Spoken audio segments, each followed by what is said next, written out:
It is the number 2 seed playing her first match of the week. Barbora Krejcikova taking on Magda Linette of Poland. First of 4 matches coming up on the centre court today. The big names in action across the various courts today. For Krejcikova, it has been a good start to the season. Adding another doubles Grand Slam title to her collection, of course, but also performing well in singles, which she's been doing now for the best part of a year.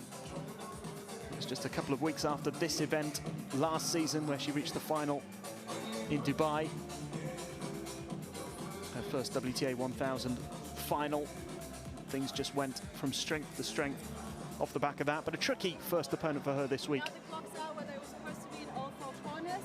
She looks to make it through to round 3. They will come up in all the 4 corners.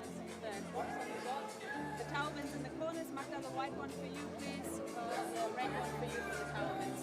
Net machine TV changeovers, and we have electronic line calling, so if you want to challenge, please make it clear, be fast, and preferably say something so I don't miss your request.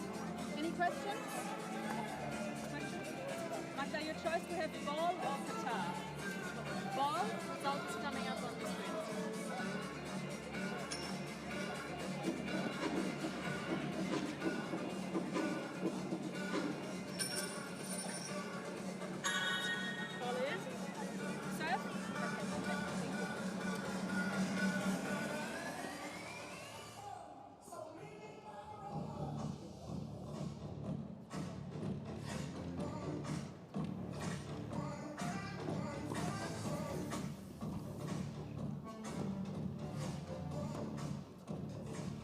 So the first match of the day on the centre court.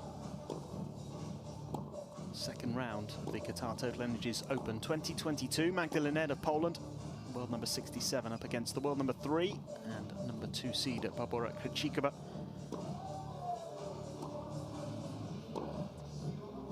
The winner of this match will take on the winner of the match, which is being played on one of the other courts today. Should be a fascinating one as well. Jelena Ostapenko back in form. Winner in Dubai last week, of course, taking on the young American Amanda Anisimova.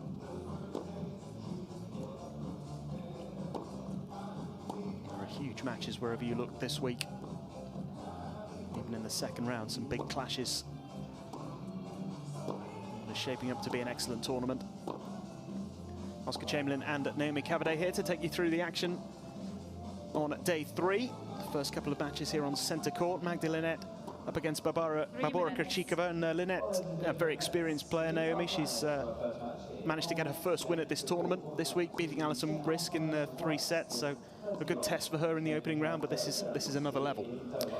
It is another level, and how things have changed, as you were mentioning, in terms of Krejcikova, different periods of her career. But for Linette, I mean, pretty much. I mean, she did have a couple of weeks here and there where she dropped outside 100, but since she broke the top 100 in 2015, she's been very, very steady up there, been very consistent. She kept herself in great shape, fit and healthy, all in all, and has, been able to just keep battling. She doesn't possess these huge strikes or big serve that can sort of, help her roll through matches. She's got to really fight, use that movement, but she delivers that consistent level week in, week out, and it's just been about just getting the back-to-back wins. I mean, this would be a huge victory for her, but just hasn't had back-to-back wins so far this season.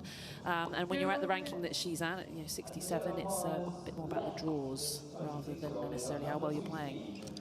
Well, she certainly has a tough second-round opponent here in the 26-year-old Barbora Krejcikova. I mean, her rise in the singles game, at least, I mean, she's always a tremendous doubles player, multiple Grand Slam winner now. She's won another title already this year. But it's the fact that she's obviously had this incredible rise in the singles ranking and Grand Slam champion now as well, but she's maintained that level in the doubles as well, carried on winning those tournaments too. Olympic champion, WTA finals winner, Australian Open champion a few weeks ago. It's pretty extraordinary. I talk about backing it up. I mean, absolutely bonkers to be able to maintain the level of singles and doubles. We haven't seen that for a very long time. It used to be fairly commonplace on the tour, so a bit of a throwback, I think, for Krejcikova being able to do that. And her singles level, it's just masterful. You watch her play, and you just feel like she's been in the top 10 for ages because she looks so comfortable, so confident. There's always that period of time, we see this with a lot of players, where they break through, maybe they win that slam, and then they're the hunted rather than the hunter, and it can take a little bit of time for them to figure it out. But for Krejcikova, it's as if, yeah, I always knew this was coming, I'm born to do it, and it doesn't faze her whatsoever. Do you think having that breakthrough a little bit later in her singles career has helped? She's a bit more experienced, and obviously having all that success in the doubles as well. Maybe she doesn't feel the pressure in the same way that maybe some of the younger Grand Slam champions would. Probably. I think you're spot on there. And I think also the fact that she's had so much success in the doubles, it's not necessarily winning those matches and being on court in the doubles that helps your singles, but just being at the tournaments at the end, it's very, very different. At the back end of slams, it's very quiet. At the beginning of, say, a Grand Slam, the Players' Lounge is just a zoo in terms of just so many people in there, and then once you get through to, say, sort of semi-finals day, you know, it's very, very quiet.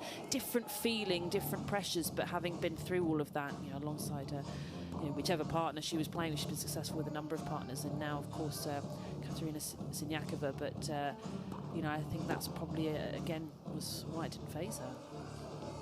It's certainly been an impressive rise for Krejcikova. 3 singles titles, all of them coming last season. Had that run to the final in Dubai, where she lost to Muguruza, but on those back-to-back tournaments in Strasbourg, and then, of course, the French Open. And then went on to win in Prague as well. Strong favourite for this second-round clash, as you would expect. Won 44 of her 60 singles matches in 2021. Pretty extraordinary from the number 2 seed, who is looking to get her week in Qatar. Off to a good start. Never won a main draw match here. Barbora Krejcikova. It's actually her first appearance in the main draw. 3 times she's been beaten in qualifying. Not something she has to worry about these days.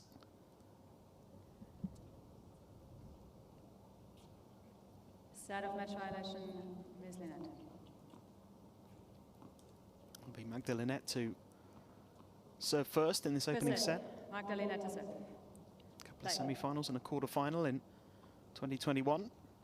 2 career titles for the 30-year-old from Poland. 50-11. Win over Alison Risk in her first-round match, only her second main draw match win of the year. She lost in qualifying in Dubai last week.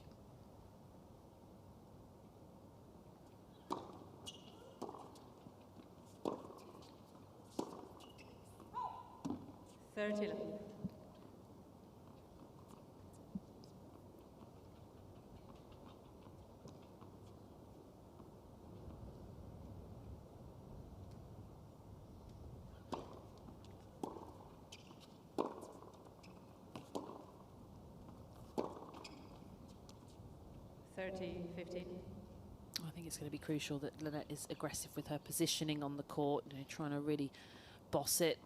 Krejcikova is dangerous out of the corners. She's got a lot to be wary of, but that's what happens when you take on the second seed.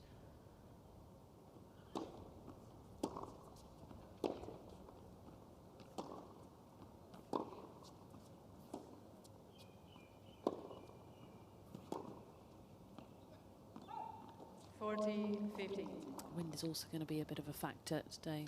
Fairly blustery out on court.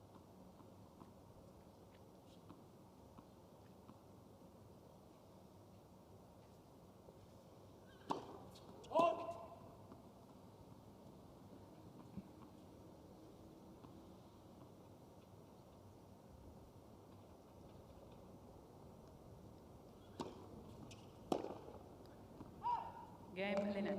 First game. First game on the board quickly for Magda Linette. As you were saying earlier, really just a very solid performer. She is really. I mean, she doesn't have any huge weaknesses in her game. I suppose the one thing that opponents would view is that she doesn't have any big weapons in her game. That's probably the weakness, is that opponents aren't necessarily going to be concerned and panicked in rallies thinking, oh, there's a winner coming at any minute. You know, she's you know, very consistent, very methodical from the back. She's got great movement.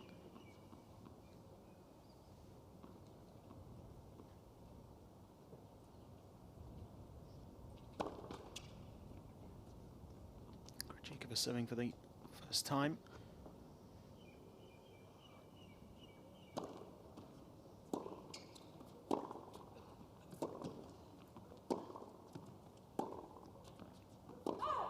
So that's sort of a perfect example, really. So it's very windy. Krejcikova's got a relatively high ball toss, so he's going to be a little bit impacted by that.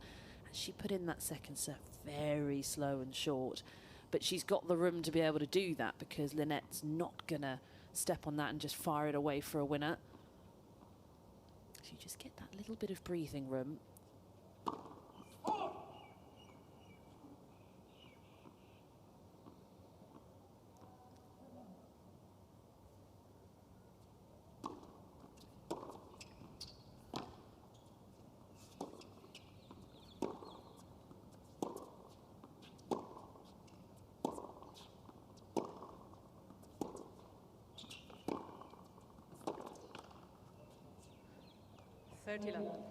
I'd love to see for Linette. And actually, when Linette was at her best, I mean, she got a career high of 33. You know, she has been pushing right up there.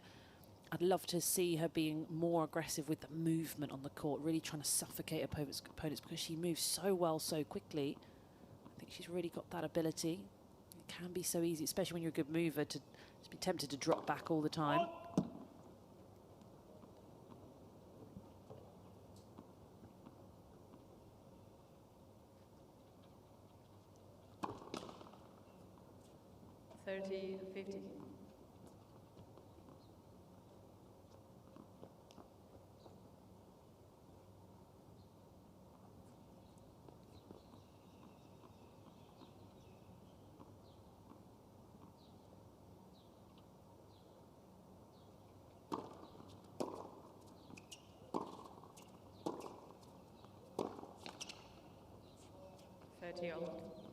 Well, the Krejcikova forehand is one of the bigger swings that we see on tour. She won't be rushed by the pace coming from Linette. Could just impact her a little bit of wind, that sort of technique.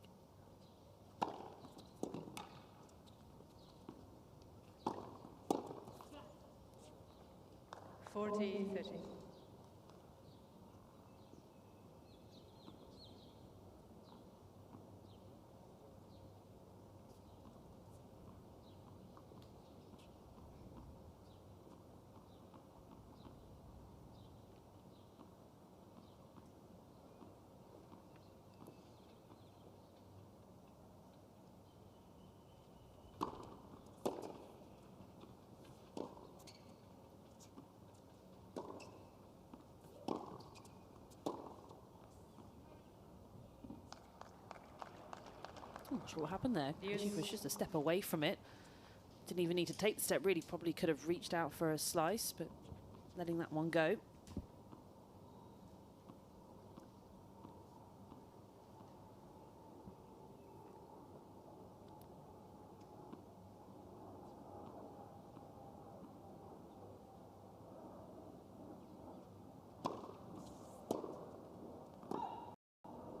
Advantage, Krejcikova. There never seems to be any stress or any panic with Krejcikova. She just looks so at ease on the court. Doesn't matter what match she's playing, what level, singles, doubles. Just kind of seems to get on with it.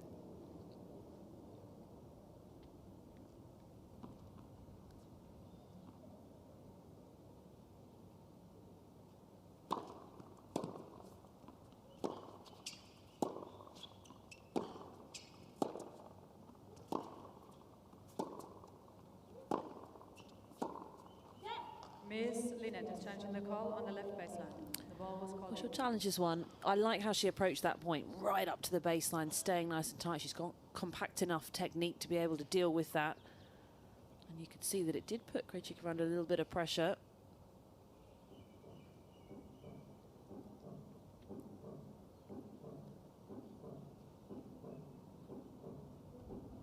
Call sense. Game, Krejcikova.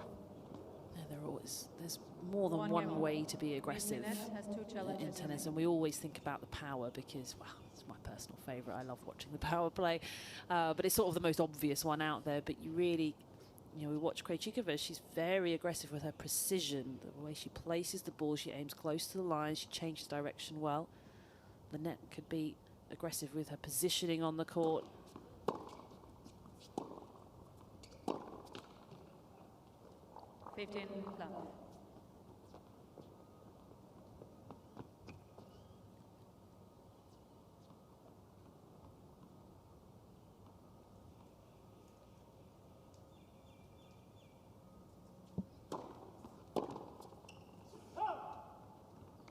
Love. Love.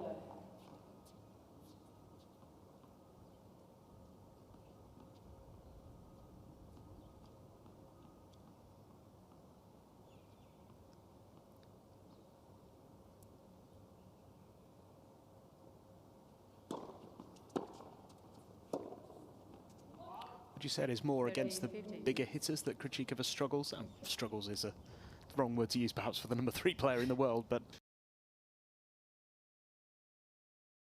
against those more aggressive players in terms of power, is that maybe where there is a bit of a weakness? Yeah, she's got big swings on both sides. The technique it's large and loose.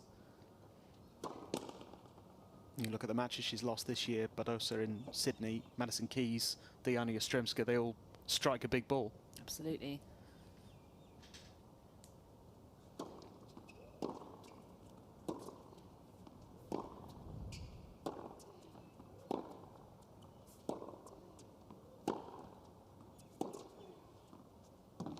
That's excellent from Linette. Yeah, staying up the court, really key there.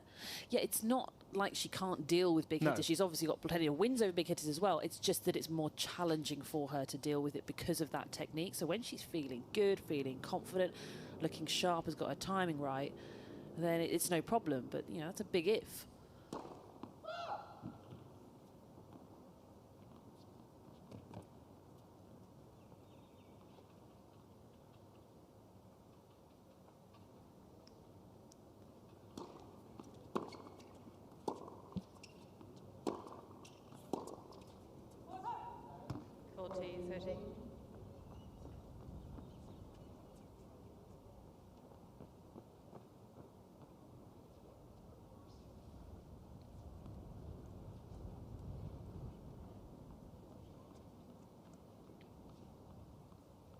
Quite blustery again today, as it was yesterday.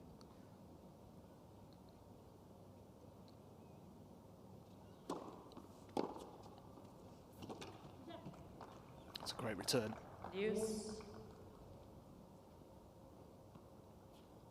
Certainly in yesterday's matches, in those first couple, the win was a big factor.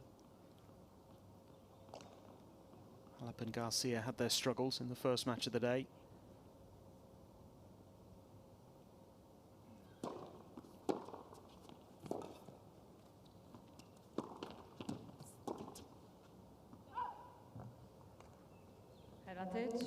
Just not really helping, let it out there, just sort of chucked it into her body.